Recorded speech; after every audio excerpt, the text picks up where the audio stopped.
from 1943 through 1946. The interviewers are Michael Morrisey and Michael Allocca, with Daniel Maccarone on the video camera. Would you please state your full name? John R. Lenz. When and where were you born, Mr. Lenz? I was born in Brooklyn, New York, on September 2nd, 1925. What was your pre-war education? High school, Chaminade High School, as a matter of fact. Did you hold any jobs before you?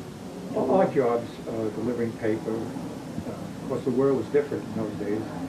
Many of us didn't have the opportunities that the youngsters today have.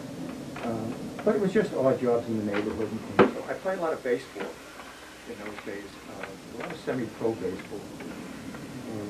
They didn't have as many major league players and teams as they do now, so there was more opportunity for fellows like myself to play with one team on a Saturday, another team on a Sunday, and so on like that. So my parents were great, and they allowed me to do that, so I could kind of improve my skills. Now we get into the important questions. How did you hear about Pearl Harbor? I was listening to the radio on that day, and I might have been listening to the football game. The Giants were playing football on that day, New York Giants. I was a New York Giant football fan. I would go to the games once in a while on the old polo grounds. I might have been listening to that game, or maybe my parents were listening to another radio program. I don't, as I said so many years ago, I don't have a distinct recollection, but we heard it over the radio. So obviously you were at home. What was your reaction on hearing this? Well, I recall my grandparents lived with us, and we were all shocked, literally shocked. I remember my grandfather saying, where is Pearl Harbor? And I was still in elementary school. No, I was in high school, I beg your pardon. So I had a pretty good idea where Pearl Harbor was, and so on, Hawaii, etc. And we were all in a state of shock, angry, very, very angry, because we were following the events of the two Japanese ambassadors in Washington, supposedly trying to come up with a peaceful solution to the situation. So, we were watching that, as everybody was, watching that quite carefully. So this was a shock. We were very, very upset, very angry, as well as my neighbors. I know that even though it was December, after the announcement, I lived in Queens Village in those days, and the houses were close together. The streets were narrower than they are today, perhaps, and a lot of people came out of their homes and were standing there wanting to do something. They were so angry, and obviously they couldn't do anything. Some of the people who were 18, 19, 20 years old, they were going down to the recruitment center the next day and enlist and so on like that. So the neighborhood, the people in the neighborhood came out, many of them came out, just angry, mad, upset, and so on. What can we do type attitude. When did you enter the Marine Corps? I entered the Marine Corps in November of 1943. Now, I had been sworn in a sense.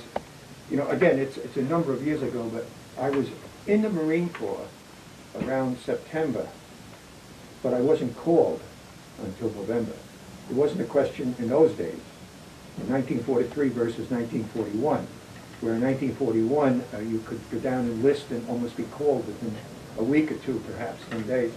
But the Marine Corps, first of all, was a small operation, a small organization. I think the total personnel in World War II was about 500,000 Marines compared to millions in the Army and so on like that. So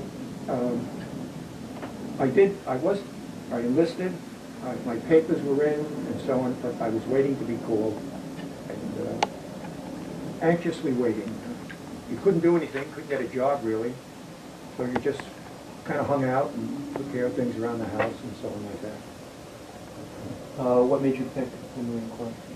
Very interesting question. I've been asked that a number of times. I came from Chaminade High School, a small school.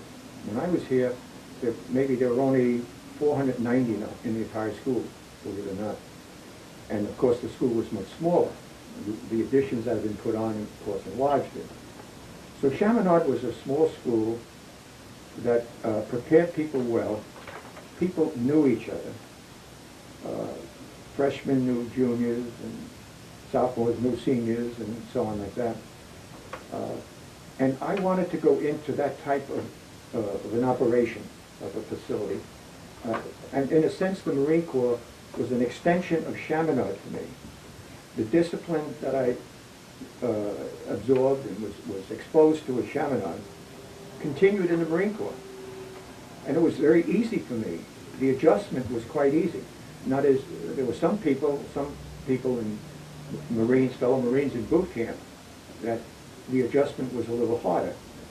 But for me, the adjustment was not that difficult because of Chaminade. And I did have a good friend who lived close by in Queens Village, and he enlisted in the Marine Corps about 5 months prior to my going in. And we were close, not really buddy-buddy friends, but still that was a bit of a feeling for me to go into the Marine Corps because of what Wade did. But I think it was primarily the extension from Chaminade to the Marine Corps, the discipline, a small outfit. You have to know people, and so on and so on. Where did you receive your basic training? Received the basic training in Paris Island. In those days, people who signed and involved themselves, enlisted in the Marine Corps, east of the Mississippi River, went to the Paris Island facility down in Paris Island. And those west of the Mississippi went to, I believe, Camp Pendleton out in California. I'm not quite sure if it was Camp Pendleton or what, but they went out to California, down near LA, Oceanside perhaps. Paris Island was very, very difficult. Now, I was down there in November, December, January, and part of February, and it was cold at night. It was cold at night. Hot in the daytime, cold at night. We lived in a wooden barracks down there. They put up temporary barracks. There were regular, permanent barracks, brick barracks, but the boots, as we were called, in training, we were put in these wooden barracks. And believe me, it was chilly at night. The wood kind of, through the years, dried up a little bit. There were cracks in the wood. We stuffed them with paper and so on like that. But we were Marines, and we were going to get through it. How did you feel about your basic training, the sergeant? I have never been in such good shape in my life coming out of boot camp. I was in tremendous shape. I played football, baseball, and basketball at Chaminade. I'm not bragging. I'm just factually stating what I did here. And I thought I was in pretty good shape. And I was in pretty good shape, fairly good shape. But coming out of the Marine Corps was out of boot camp. It was just, you know, with the exercises, you had to exercise. You had to get up in the morning and exercise. And the Marine, you know, it used to say in the Marine Corps, the wrong way, the right way, and the Marine Corps way. And if there was a paved road, and next to the paved road was beach sand, naturally we walked in the beach sand. So your legs were built up and strong and so on like that. With the running, the training, the mental, the emotional, the physical discipline, I was in the best shape of my life. Are there any other things that stick into your mind today when you think about your basic training? Well, we used to have a drill, we called it an air raid drill. First of all, there were drill instructors, we called them DIs. I had about 70 to 75 men in my platoon down in Paris Island. And we had 3 DIs.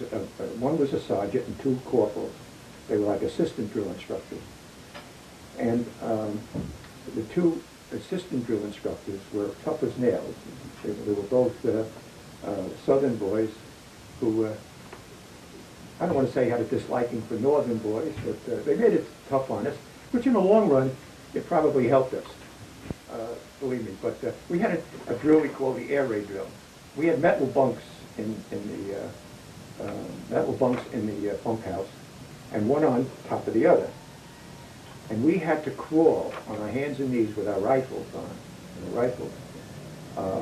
in our hands like this, arms like this, under the bunks, because somebody did something wrong.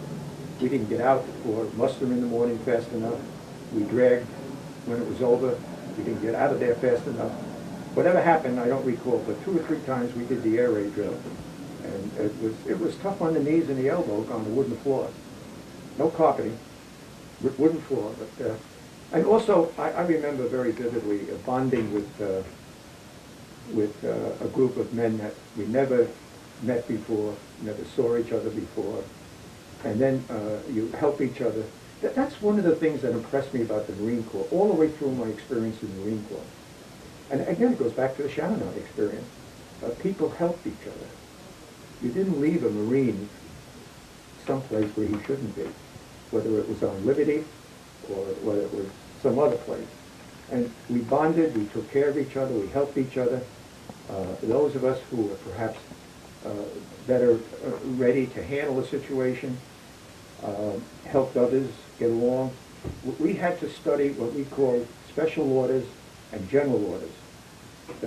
I don't recall how many were, there was like, I wouldn't even mention the number, but there were a certain number of special orders and a certain number of general orders. And we had to memorize them. And then the drill instructor would come up to us someday and say, Lenz, what's the 3rd special order? Or Lenz, what's the 7th general order? You know, and so on like that. So if some fellows were having a little bit of a difficulty getting involved in that, many of us were there to help and so on like that. So it was that bonding that I remember, and then saying goodbye to many of them after boot camp, knowing whether you see them again, or if you do, hopefully we'll all be safe and sound. But I think it was the bonding, fellowship, and so on like that. Did you receive any specific training? Not really, no. What unit were you assigned to? Well, this is interesting. At the end of boot camp, near the end of boot camp, they interview the people and they say, well, well, maybe it was halfway through boot camp. At some particular time, they interviewed you and said, people who were specialists, Marines, but perhaps personnel men in civilian life and so on. And what do you want to do? And I said, well, I signed a contract to be a professional baseball player. I was signed with the Boston Red Sox, and I wanted to be a professional baseball player. However, I was looking to, I was fortunate enough to shoot expert on the rifle range. There were, I think, 10 or 11 of us in the platoon that shot expert. And when I shot expert, and with my height, I was a little over 5'8", almost 5'9". I've shrunk a little since then. But I wanted to be an aerial gunner. And they said, well, you know, you shot expert, you're not too tall, back of a plane, you know, in the cockpit behind the pilot or whatever. You probably will go up to Cherry, oh my goodness, up in Newburgh, North Carolina. There's a base up there for the Marine Corps where the Air Force, Marine Air Force was. So at any rate, I didn't get that. I was called and I was told to go to Camp Lejeune, to the main office in Camp Lejeune, the main barracks. And that was a shock. And I went up there, and I had my liberty after boot camp. Everybody gets liberty after boot camp. So I came back to so-and-so, went back to Camp Lejeune, and they made me a mail clerk. The only mail I ever delivered was Christmas time, house to house. So the reason for that was that I was assigned to play baseball with the Camp Lejeune division-based team, baseball team. So that lasted a few months as a mail carrier. Not a carrier, but you know, checking the post office mail, parcel post, and so on like that. A very boring job, and I volunteered to get out of that because it was, the Marines were getting into trouble, the landings were trouble overseas, and they needed more and more Marines, and they were cutting back on some of these jobs anyway. So I volunteered, and I was placed in the 1st Replacement Battalion that left Camp Lejeune to go overseas to replace veterans who had been in battles like Bougainville, where the 3rd Marine Division was, and Guadalcanal, the 1st Marine Division was, and so on. So actually, I really didn't receive any special training, but that's where I started out. But I got out of that real soon. I didn't care for that. Now, obviously, as you mentioned, you served in the Pacific. I want to discuss some of the actions you took in the Pacific. Well, it was, got on Guam, and I landed after the operation, the main landing, because the replacement battalion replaced some people who were, there were openings, let me put it that way, there were openings. So we replaced them, and we had quite a bit of action on patrols. A lot of the Japanese, a lot of the Japanese, Guam was a gorgeous island, by the way. Guam was a gorgeous island. A lot of growth, and so beautiful growth, hills and streams running down from the hills to get water, fresh water, and so on. But and it provided a good cover for the Japanese who didn't surrender initially, and many of them, months and months. And I think in my readings, it took years and years to finally for all the Japs to surrender on Guam. But we went on patrol, and we were under fire a number of times, hostile fire, and that was part of our training program on Guam. And then, of course, we went up to Iwo Jima, which is a different story. That's a whole other ballgame. Want to discuss Iwo Jima? What happened? All right. Long story. It's a long story. It's a long story for a short, fairly short operation. We were training the Marines, again with my readings and my personal experience, the Marines were like an assault troop, outfit. They assaulted the beach, secured the beach, and then went inland and secured perhaps an airfield or two, and then other troops, maybe the Army and Coast Guard, whatever, Air Force, whatever, would come in and occupy some of the areas. And I hope I said that correctly. I don't want to put any other group down or anything like that. But we were told that Iwo Jima was going to be an 8 to 10 day operation. The island was shaped like a pork chop. It was about 8.5 square miles. It was halfway between the Mariana Islands, where I was. Guam was one of the islands, Saipan, Tinian were the other two islands. That's where the B-29s were stationed. And they flew from Saipan, Tinian, and Guam 1,500 miles each way, I believe, because Iwo Jima, as far as we recall, I could recall, is about 700, 750 miles, about halfway between Guam, the Marianas, and Japan. So it was an important operation, we were told, because the B-29s, when they went up on their way to Japan, the Japanese radar picked them up and allowed the people in Japan, the anti-aircraft people, the fighter pilots and so on, to get ready. Here comes another group of B-29s and so on like that. And coming back after they were perhaps shot up over Japan, or even shot up on the way up from fighter planes off Iwo Jima. They had planes on Iwo Jima. There were two airfields, and they were building a third airfield on Iwo Jima. So something had to be done, and they felt the powers to be, and this is in readings, I'm not coming up with this as a creative solution, the way to beat Japan, and certainly to soften them tremendously, was through aerial bombing, bombardment, and so on like that. And plus, I'm sure, invading Japan, but certainly initially through bombing. So they felt they had to get to Iwo Jima. So we were told it was an 8 to 10 day operation. It was called Sulphur Island. There was no water on the island, very little growth. It was a volcanic island that I want to just put this out here because this here is, to me, it's hallowed ground. That's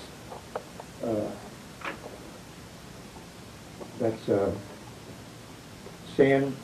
It's really volcanic ash from the beaches. I thought that I had a much larger bottle, and I've been giving it away to people through the years. And that's kind of hallowed ground through many of us.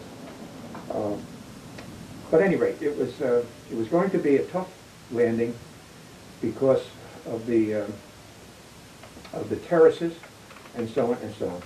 So anyway, we were briefed on the way up. We weren't briefed before we left Guam. We never briefed for a security leave.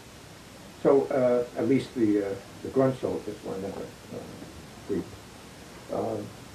So anyway, we were briefed on board. They had relief maps, and I guess they still call them relief maps, and topographical maps, whatever.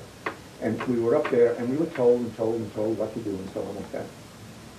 So they bombarded with B-24s for about 24 days, 72 days. The Marines, General Schmidt and General Schmidt and Smith, wanted another 10 days of aerial bombing and offshore bombing and so on like that. And we didn't get it. We only got 3 more days. When there was Mount Suribachi was on the southern end, 550 feet tall. It was a dormant volcano. That's why this stuff is in this glass here, in this jar rather, is ash from the volcano at one time. And so anyway, February 19th, they were ready to land over the 4th and the 5th Division, 5th on the left, 4th on the right. 3 regiments of each, 2 regiments in each division landed, and so on. And then, you know, in a sense, all hell broke loose. They had a General Kurabayashi, who was in charge of the defense of Iwo Jima. And reading about the general, he was probably one of the best strategists that Japan had. He built miles and miles and miles of tunnels. They camouflaged everything and so on. I'm getting perhaps ahead of myself here, forgive me.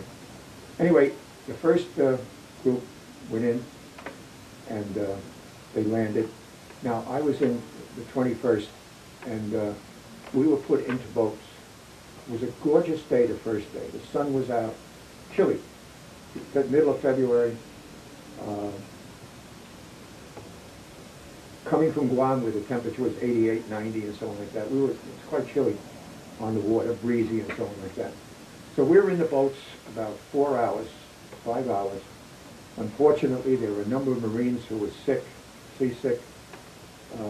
Some of them wanted to eat, and when the fellows who weren't seasick ate, the other guys who were sick, so the food, they got sick again and so on. And it was a terrible thing. Unfortunately, for God's, thanking God, they found out they didn't have enough room on the beach, and they weren't moving fast enough, not through their own fault, through the efforts of the great defenses that the Japanese had set up. We went back to our ships, and to get back on the ship now, up the ladder, the rope ladder, very, very difficult. I know one Marine fell in the water with his 8-pound rifle, 8 1/4, I think, pound rifle, and 60-pound pack and so on, and helmet, and cartridge belt, canteen of water. He went under and they couldn't get him.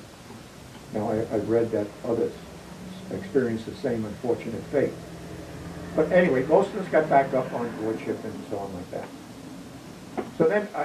So then we were back on the ship. So then I have to tell you an experience that happened that night. My squad, for some reason, and I never did find out, we were called by the company commander to bring mortar ammunition into the beach that night. They were running out of ammunition. It was just, the firing was continuous. So they put us in what they call, I believe, an LCVM, a landing craft vehicle medium, which really held like a half-track and if I'm, again, it's almost 60 years now, and a trailer of ammunition, mortar ammunition. So anyway, the boat was loaded, and we went in. We had the passwords, recognition on the way in. And when we got to the beach, I was shocked when I saw what was available. We had a space to land the ship, the boat. We had a space to land the boat approximately maybe 60 to 70 feet.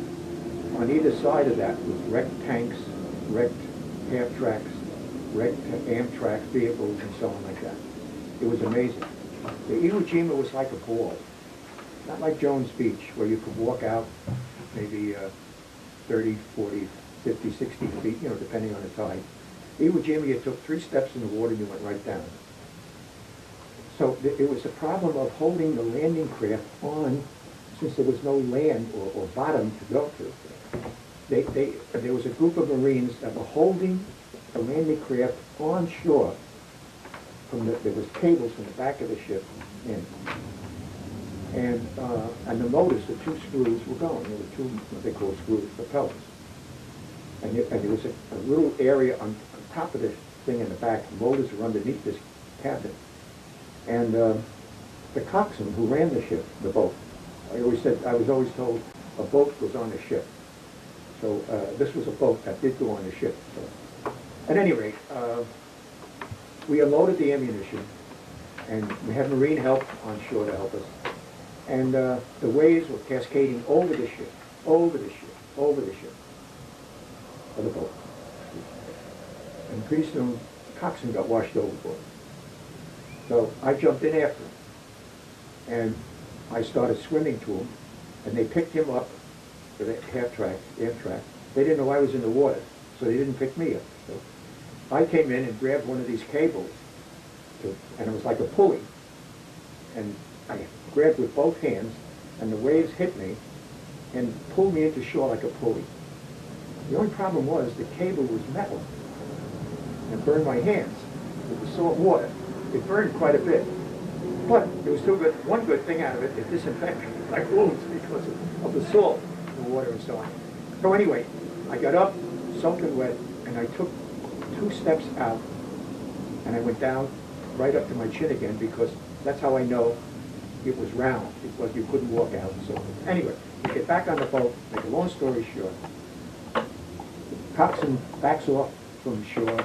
The beach master is yelling at us now to get out of there because other stuff is coming in, other equipment. He can't maneuver his ship. Can't maneuver the boat. He says, we tried to get towed. We snapped two lines, and he said, you got the password, you drift, there's 400 ships out here, nothing's going to be wrong. Now we were freezing. It was February, we were soaked to the skin. We stood under the exhaust, hoping that the exhaust, of course, one he had it neutral, one motor was running, and so we kind of dried out a little bit and so on. But at any rate, sun comes up, and it was about the side of the boat was about 6 feet, a little over 6 feet. So they had to boost me up to look, and I looked, and there wasn't a ship in sight. We drifted 22 miles out into the ocean. So one of the highlights of my experience on Iwo Jima, a patrol craft came along, a wooden patrol craft. They picked us up, guns ready as they came up to us. They didn't know who it was or what it was. And they towed us in, back to our ship, and then of course, and then we got back and we loaded the ships again. We go back in, we stayed in circling again. Again, we had this day was rougher, the second day was a little rougher, windier and so on, and they took us back to the ship again. We didn't land. Finally, when we did land, the carnage was horrible. It was unbelievable. I have never seen anything like it in my life. I've seen, with the mortar fire, the artillery fire, people, bodies were blown in half, legs severed from their bodies, arms. It wasn't just a question that somebody got shot and the body was in normal condition as far as arms, legs, and so on like that. It was a terrible, terrible situation. And as we moved in, it got worse. There were anti-personnel mines. The bulldozers were tremendous in getting openings for the tanks to come in. The sand, they call it the sand, which was really volcanic ash, was so soft, the tanks were bogging down and so on like that. So anyway, the bulldozers did a great job. So now we were in there, and we were initially assigned to the 4th Division because they were on the right, and they suffered tremendous casualties in a place called the Quarry. It was heavily armed, and we went in to relieve some of them and so on. And then after that, we were put back in the middle of the line, the 5th Division on our left and the 4th Division on our right. And the 3rd Marine Division was in the middle. Now, the 9th Marines, that's a regiment, and the 21st Regiment were put in the middle. There was another regiment. Every division had 3 regiments. Mortar, machine gun companies, regiments, fighting, Marines, FMF, or whatever they called them and so on in those days. And they never landed the 3rd Regiment. As people read about Iwo, just quickly, people were very, there were 3 divisions up north in Okinawa, fighting in Okinawa. They had 6 divisions in the entire Marine Corps. So, they landed, the first day they landed 2 regiments. And they called the 3rd Regiment in for the 5th Division and the 3rd Regiment in for the 4th Division. So it was very crowded. So the General Smith, Howland Smith, I believe he's the one who said that there is no room on the beach for the 3rd Regiment of 3,000 men, okay, who had been trained, and some of them had been on Bougainville. Some, maybe not too many, but certainly Guam, experienced combat on Guam. So they were sent back to Guam after a couple of days. And the readings come out after that. There were 2 things. The 3rd Division was supposed to be one of the lead divisions going into Japan, whenever that was, November, December of 45, whatever. And Howland's, we used to call him Howland Mad Smith, Howland, H-O-L-L-A-N-D, Howland Smith wanted 1 fresh regiment to lead the landing force in Japan. Now, all the other regiments, and all the other divisions had suffered great losses on Iwo, turned out to be losses on Iwo, they didn't know at the time, and on Okinawa. So, again, this is from what I read. I read a lot of books on Iwo and the Western Pacific and so on like that. And whether that's true or not, it might make sense, some sense. But I guess history down the road will, as they analyze it over and over and over, will be able to tell whether that was the correct move. I will say that from a Marine's perspective, when the casualties that the Marines suffered, and Corpsmen suffered on Iwo Jima, the replacements, the Marines that replaced the people who were killed and wounded and were evacuated because of mental fatigue and so on like that, they were replacements, fresh. Many of them were fresh out of boot camp training and had very little training. And people have said that maybe some of the casualties, the number of casualties were due to the fact that they weren't trained properly, or they didn't have the experience that other Marines had. So when they landed, the 5th Division went and secured Mount Suribachi in 5 days, a great accomplishment. And then they turned north to go up and do the rest of it. Now, the first airstrip was a major airstrip that was right opposite where the troops landed. And that was the major airstrip. The second was also big, but the first one was, I think, the biggest one, the major one. And that was kind of on a ground lower, obviously, than Suribachi, and also lower than what they call the Moriyama Plain, which was the center of the island. And any of the history books, when you're talking about positions in combat and so on, high ground is a plus. You want the high ground. You're looking down and you've got to crawl up, walk up, whatever, to get up there, and it's much easier to go down and look down than go up. And so they had the high ground in Moriyama. The second airfield was on the Moriyama Plain, and they were building a third one way up in the northwest corner, up near Patano Point, I believe. So we were put in there, and so it wasn't too bad at that particular point. It was fairly level, some scrub brush here and there and so on like that. Tough footing, always tough footing, and so on. And then we had a very difficult time getting across the second airstrip. Very difficult. It was like going into a wall, and it was a series of mazes, of tunnels, of caves, and things like that. You'd knock out one cave, they'd go into the other cave. They'd go out this tunnel, they'd go into another tunnel. Some of the tunnels were 700, at least one I know was 800 feet long. I don't think it was yards, I think it was feet long. And they had hospitals under there, they had headquarter companies under there, they had barracks under there, and so on like that. A pilot said one time that as he passed over Iwo Jima, a Marine fighter pilot, said that it was funny because he could see people walking around, moving, walking, always going north, and no one else. And they were all underground. They were all in tunnels and so on. They came out at times, but they were so well camouflaged, and their guns were so figured out. There's a term they use, and I can't think of the term, I must apologize. They had everything cross-fired. If you knocked out this pillbox, the other one was covering for that. He could have covered right, he could have covered left, and so on like that. You couldn't knock out a pillbox and say, well, now that area is all secure. There was always another pillbox, another lining up the guns to take care of that area. So we finally, they got some tank support, and we got across the second airstrip, the second or third time. And then, as I said, that was an experience. No one, we were always told, never go into a cave. So perhaps booby traps, and who knows what else might be in that cave.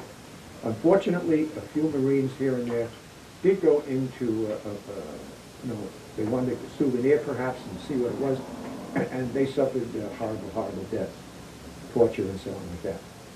We moved across the second airstrip and hit the Mineola plain, and then the whole kind of thing changed. It was from fairly level to rocky, moonscape terrain, rocks, bricks, the size of bricks, the size of a 2-foot rock.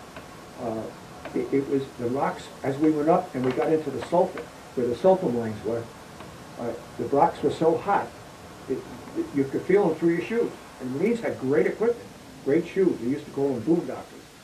And they were great, but you could feel the heat. You could maybe dig down 18 inches and put a canteen cup of water in that area, and you'd have boiling water in a short time. You want to make a cup of tea or whatever it might be, whatever you brought along. But that was the area, and as we went north, the terrain, as I said, was terrible. We advanced at night, but once we advanced at night, General Erskine wanted to make an advance at night, and he had one of the regiments on the left. I think it was in the 9th Regiment. They went, I think it was the 9th, I'm not sure again, but it was on our left, and they advanced to, I think it was Hill 382. They made a great advance of about 700 yards, and the next morning they woke up and they realized that they were on the wrong hill. And the hills, by the way, were named or numbered, not named, but numbered by the height of the hills. 382, that meant it was 382 feet high, 362, 300, whatever it might be. But it was an experience that we really, there was no, for many days, a couple of weeks, there was no real secure, rare area. You couldn't go any place for a while because the whole area was under attack from the artillery and the mortar shells until we advanced further north. Then there was an area where it became more secure and you could get off the lines for a day and a half or something, get a little bath if you could, get to church maybe, chapel, and get some, maybe a little hot food and so on, and you go right back up again. But it was an experience that is hard to talk about sometimes because it was difficult in the sense of people would kill right next to you. A mortar shell would land in a hole right next to us. Shrapnel came around. It was you never knew. A lot of you'd advance maybe 25, 30 yards. Yeah, that was a good advance. 40 yards. Then you wound up and you realized that you passed 2 caves or pillboxes that were behind you that you didn't even know they were there because they were camouflaged so well. And you would turn around, we were getting shot in the back and so on. A lot of men got shot in the back up there because the fact that we advanced and we found out that either through tunnels or whatever it might be, they came in behind us. They were good soldiers, the Japanese up there. They were very good soldiers. And they were committed, and I use the word committed, that for every Jap that died, they would take 10 Marines with them. That was like the slogan, or not the slogan, but the creed. That's what we're going to do. 1 to 10, 1 to 10. And they accomplished a lot. Fortunately, they didn't accomplish what they set out to do, but they did accomplish a great deal. And they were tough soldiers, some airmen, some Navy men. I believe there were some Marines up there, Japanese Marines. And, there were some Korean workers they brought in. General Kobayashi, he did a great job arming the base, the island, camouflaging it, getting tunnels dug, communication. One of the major setbacks for Kobayashi was when the Marines took Suribachi. When they took Suribachi, that was 500 feet. That was the height that they wanted. They could see the whole island.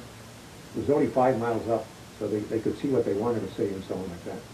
And as we advanced, we kept the 4th and the 5th kept going to the sea, the ocean on the right and the ocean on the left. There were pockets of Japs. We expected in every island that the Marines, to my knowledge, that the Marines ventured on, there was always a banzai attack. That first night, or the second or third, or whatever it might be. And Kobayashi didn't believe in that, if my readings are correct. He did have some counterattacks, but they were organized counterattacks. The feeling about the banzai attacks were that to get some courage, perhaps, the Japanese soldiers had some. There was a drink up there they had on the island called sake. They had some. They filled themselves perhaps with some sake to get some artificial courage, whatever it might be, and so on, and that allowed them to run straight into the face of ammunition and lines and fire and so on like that. But Kobayashi made sure that all the counterattacks were well planned, well organized, well executed. I might say, before I forget, that right near the end of, I think it was around D plus 23, 24, something in there, about 300 Japanese Marines, I shouldn't say that, about 300 Japanese soldiers, and I believe many of them were Marine Corps uniforms, marched down about 3 miles and attacked the northern end of the Moriyama number 1, which was the first airstrip.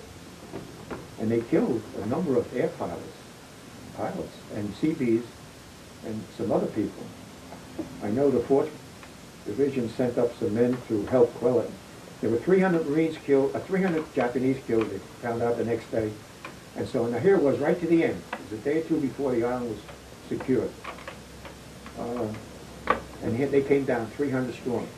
Hand grenades, some automatic weapons, swords, and so on.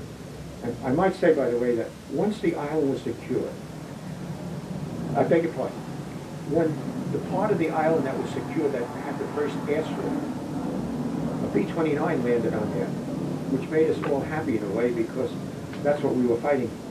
And the pilot and his crew were saved. And there were like 24,000 pilots saved through the rest of the war, about 2,500 planes. But we also put, I believe they were P-51 Mustang pilots to escort the B-29s to Japan. And we never had that opportunity before. They would allow the B-29s perhaps to fly an hour ahead of them, and they'd get in their P-51s and fly up there and so on like that. And again, from some of the readings I read, the Japanese were very surprised when that first group of P-51s were up there. So those were the pilots who were killed, the P-51s who were killed in their tents. They slit the tents, threw grenades in, and so on like that. It was a terrible experience right near the end. So they never gave up. Japanese just didn't give up.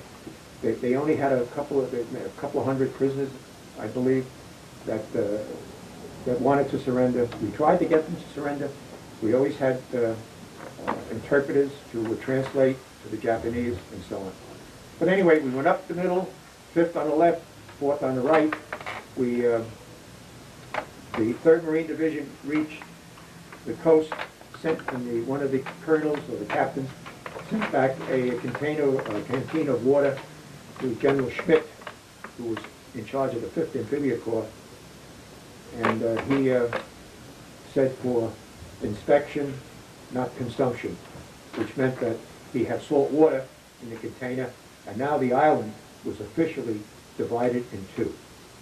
And the last fighting, after the 4th Division did a great job on the right, we went over, the 3rd Marine Division leaned over toward the left to help the 5th Division, assist the 5th Division, and the fighting ended up around Catano Point, where General Kurabayachi's headquarters was supposedly on good source located.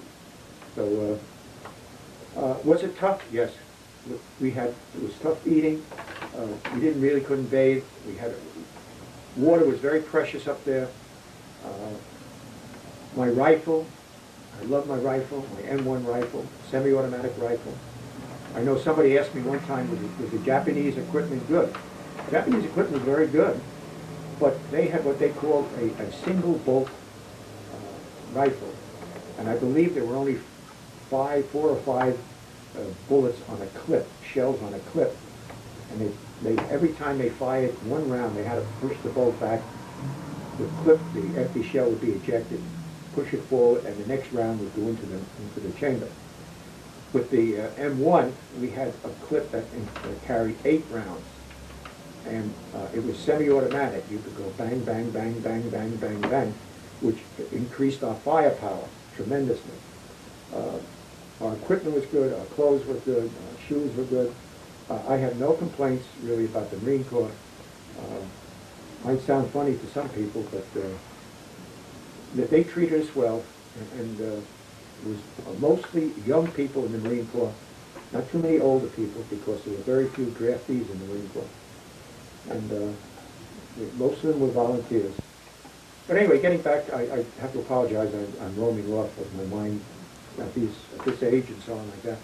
So it was a very, very difficult campaign. It was difficult on the knees and the hands because we were scratched with the rocks.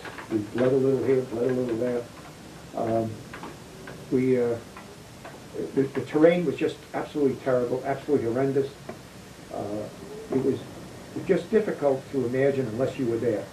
You see pictures of the moon, when the astronauts landed on the moon. Well, multiply that by perhaps 10 or 15 times. There were little pillars, little mounds of rock. You try to get around them, they fall down. There was tremendous concussion on the ground when the shells burst and rocks would go, loosen up and so on. It was a very difficult thing. We've got a couple of close calls.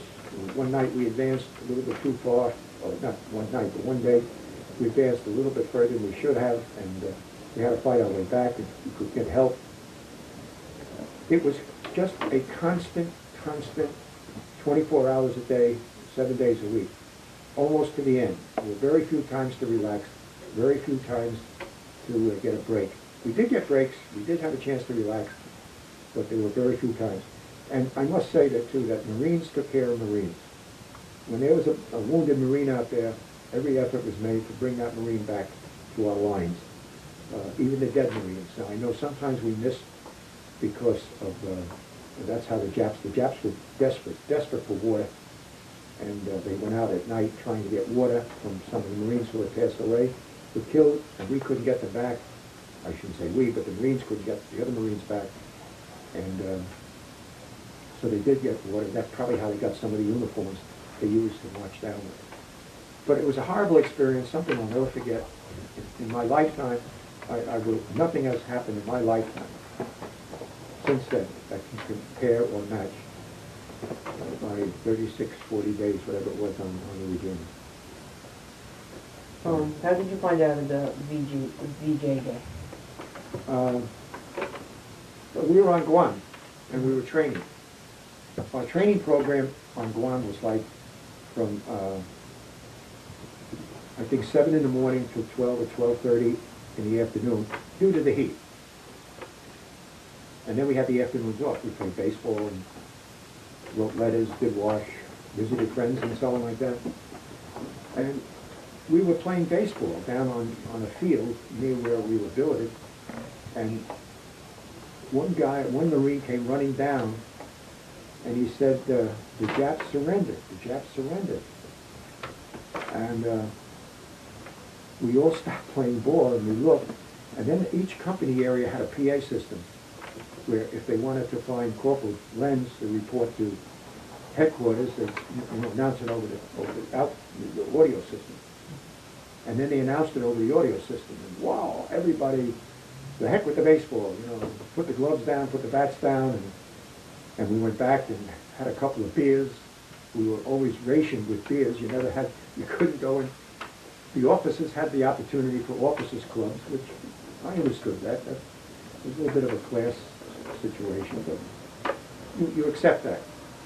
And but at any rate, we had a couple of beers and cokes and so on like that. And we had a couple of parties that night. And everybody was just happy because they suddenly realized that they're probably going to get home safe.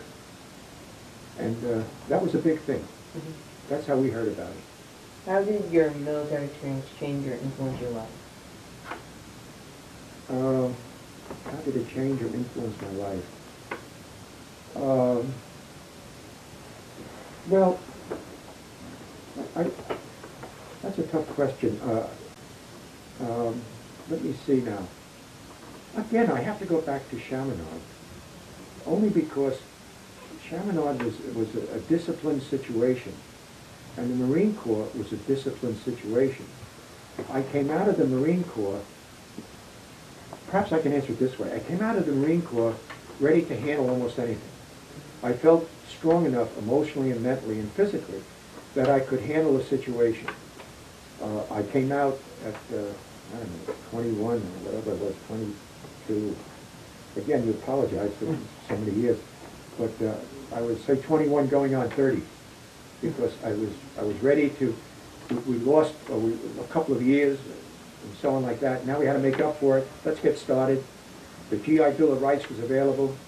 Many of us, including myself, took advantage of it, which was a great thing for us. It helped me immensely.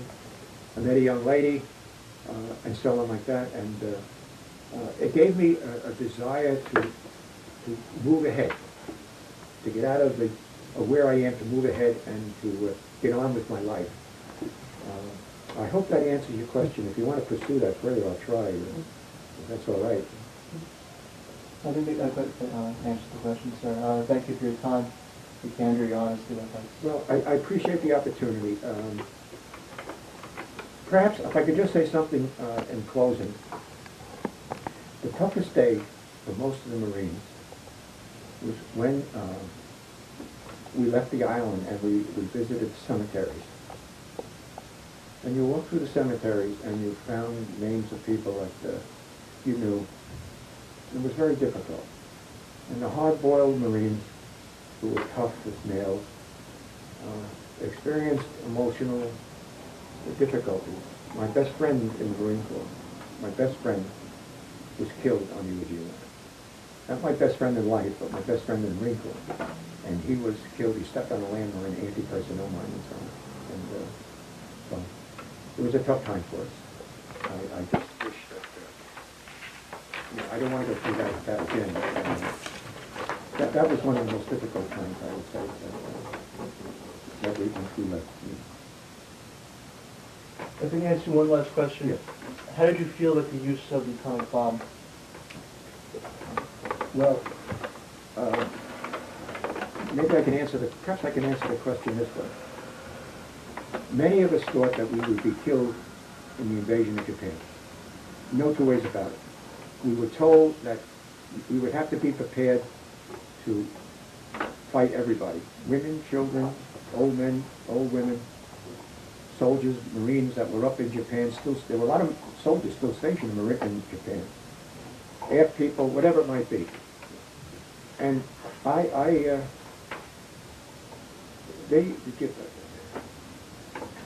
learned to live with the situation as far as the Japanese go. And you can't hate people forever. I didn't lose any family members, so learning to, I've learned to live with certain things. But I think they made the right decision in dropping the bomb, because I think that millions, it would have been millions of, maybe either a million or millions of casualties, civilian as well as military. And it was a tough decision the president made, but I think it was the correct decision. And from my own point of view, from what I know, I certainly don't know everything about it, but from what I know, it would have been very, very difficult invading Japan. And I think that it was the correct decision. As difficult as it is. And, you know, there were a lot of atrocities that the Japanese incurred against American and Chinese and Europeans stationed in the Far East. And not to balance one against the other, but I would say that I would have supported the dropping of the bomb. Once again, thank you for your time. Okay. Thank you, gentlemen.